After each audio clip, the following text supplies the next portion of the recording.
नमस्कार. आज आपण बनवणार आहोत केरळा स्टाईल उन्नीप्पम. उन्नीप्पम म्हणजे लहान अप्पे. हा केरळचा इव्हिनिंग स्नॅक्स आहे.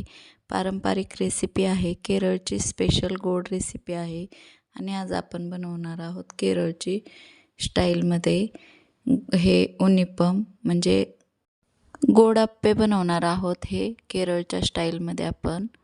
आणि आता रेसिपीला सुरुवात करूयात. सविताज किचनमध्ये आपले खूप खूप स्वागत. आणि आता मी 1 वाटी तांदूळ भिजवायला ठेवले होते, ते साईडला ठेवले आहे. आणि 1 वाटी गूळ घेतला आहे. तुम्हाला जर गोड आवडत नसेल तर कमी गोड घेऊ शकता.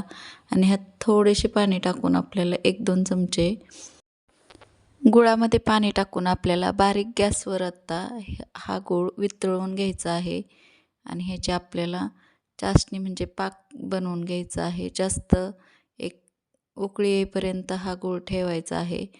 उकळी आली की आपल्याला साईडला गाळून ठेवायचा आहे. गाळून झाल्यानंतर त्यात कचरा असतो म्हणून आपल्याला गाळून घ्यायचा आहे आणि एका भांड्यात ठेवून थंड व्हायला ठेवायचा आहे. हा गुळाचा पाकच थोडक्यात म्हणा. आणि हे साईडला ठेवायचं आहे. मी गाळून घेते बघा. ह्या गुळामध्ये खूपच कचरा असतो म्हणून गाळून घ्यायचा. आणि आपल्याला आत्ता भिजवलेले तांदूळ घ्यायचे आहेत. हे चाशणी आपल्याला पाक आपल्याला साईडला ठेवायचं आहे. आणि मी 4 ते 5 तास असं भिजवून ठेवलं होतं हे तांदूळ.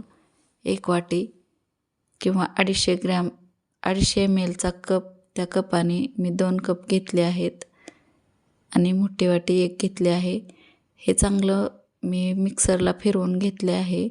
जाडसर अशी ह्याची भरड होते. आता एका भांड्यात आपल्याला ट्रान्सफर करायचे आहे हे आपल्याला.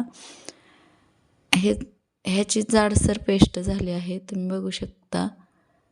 आणि आता आपल्याला 3 केळी घ्यायची आहेत. ही जास्त पिकलेली आहेत. छोटी जर केळी असतील तर तीही घ्या, कारण छोटी केळी थोडीशी आंबट असतात. छोटी केळी म्हणून ते फर्मनंट व्हायचं काम करतात. पण ही केळी आत्ता घेतली आहेत. ही पण जास्त पिकलेली आहेत. आपण ह्याला पण 7 ते 8 तासासाठी ठेवायचं आहे हे मिश्रण आणि फर्मनंट करून घ्यायचं आहे. आता मी केळी सगळी मिक्सर जारमध्ये टाकून घेतले आहे. त्यात मी बडीशेपची पावडर टाकते 1 चमचा. आणि लहान विलायची, हिरवी विलायची ची साल काढून मी टाकत आहे. ह्याच्यात विलायची पावडर असेल तर विलायची पावडर टाका. अशा पद्धतीने मी केळी आता मिक्सरच्या जारमध्ये फिरवून घेतले आहेत आणि ह्या मिश्रणात टाकले आहेत. आणि आता आपल्याला राहिलेले तांदूळही बारीक करायचं आहे. हे मिश्रण आता साईडला ठेवूयात. आणि आपलं राहिलेलं तांदूळ हे आत्ता बारीक करून घ्यायचं आहे. आपल्याला हे मिक्सर जारमध्ये टाकून घेत आहे. आणि आपण एकदा फिरवायचं ह्याला आणि नंतर गुळाची आपण जे पाक बनवून घेतला आहे ना, तो ह्यात थोडासा टाकायचा, कारण पाणी टाकलं तर पातळ होईल हे मिश्रण, म्हणून असं करत आहे मी. थंड झालं आहे गुळाचं मिश्रण. आणि हे आता एका भांड्यात काढून घेत आहोत आपण, ज्या भांड्यात अगोदर केळीचे मिश्रण टाकले आहे आणि तांदूळही बारीक करून टाकले आहे त्यातच टाकले आहे मी. तुम्ही बघू शकता. हे जर इन्स्टंट बनवायचं असेल तर तुम्ही 1 इनोचं पॅकेट, फ्रूट सॉल्टचं पॅकेट टाकून बनवू शकता. पण हे फर्मनंट व्हायला 7 ते 8 तास ठेवायचं आहे आपल्याला हे. आता गुळाचं मिश्रण सगळं टाकून घेतलं आहे. तुम्हाला जर पातळ होत असेल असं वाटत असेल तर ह्यात थोडंसं 2 चमचे तांदळाचं पीठही मिक्स करू शकता. थोडंसं पातळ वाटतंय मला म्हणून मी 2 चमचे तांदळाचं पीठ घेतलं आहे. आणि आता आपण त्यात हे मिश्रण टाकून गाठ्या मोडून घेऊन आपण टाकायचं आहे ह्या मिश्रणामध्ये. थोडंसं पातळ वाटतंय. आणि नाही जर पातळ नसेल तर काहीच गरज नाही टाकायची, पण थोडंसं पातळ झालं आहे माझ्याकडून. आत्ता आपण हे मिश्रण चांगलं गाठ्या मोडून घ्यायचं आहे आणि मगच टाकायचं आहे ह्या मिश्रणामध्ये. छान असं आपलं हे बॅटर तयार आहे उन्नीप्पमचं म्हणजे गोड अप्प्यांचं. हे केरळामध्ये बनवतात. हे पारंपरिक रेसिपी आहे. आता मी 3 चमचे एका पॅनमध्ये तूप घेतलं आहे आणि आता मी ओला नारळ बारीक करून घेतला आहे अर्धी वाटी आणि हा एकदम गोल्डन ब्राऊन होईपर्यंत आपल्याला भाजून घ्यायचा आहे बारीक गॅसवरच. हा ओला नारळ आपला ब्राऊन कलरचा झाला आहे आणि हे थंड करून घेतला आहे नारळ मी. खिसून घेतला होता आणि मिक्सरच्या भांड्यात फिरवून घेतला तरी चालतं. आणि आपण एका पॅनवर तूप टाकून भाजून घेतलेलं आहे आणि आत्ता ह्या मिश्रणात टाकून हे फर्मनंट व्हायला 7 ते 8 तास ठेवायचं आहे आपल्याला.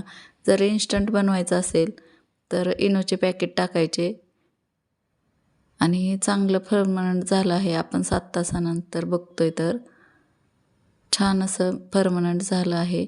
आता आपण ह्याचे अप्पे बनवून घेऊयात. छान असं आपलं मिश्रण झालं आहे. थोडंसं मीठ टाकायचं चवीनुसार, म्हणजे गोडाच्या कोणत्याही पदार्थात मीठ टाकले ना तर त्या पदार्थाची लज्जत वाढते, म्हणून थोडंसं मीठ टाकायचं. आणि आता आपण अप्पे बनवून घेऊया. एकीकडे मी मध्यम गॅसवर अप्प्याचं भांडं ठेवलं आहे गरम व्हायला आणि आता आपण त्यात तेल टाकून घेऊयात. जास्त तेल टाकायचं आहे. ही गोडाची रेसिपी खूपच टेस्टी आहे. तुम्ही एकदा बनवून पहा. आणि हे तळून घेतल्यामुळे अप्पे 2 आठवडे टिकतात. आणि आपण तेल टाकून घेतलं आहे. आता आपलं बनवलेलं हे मिश्रण टाकायचं आहे अप्प्याचं. अर्ध टाकायचं, म्हणजे फुलून वरती फुल होतात हे अप्पे.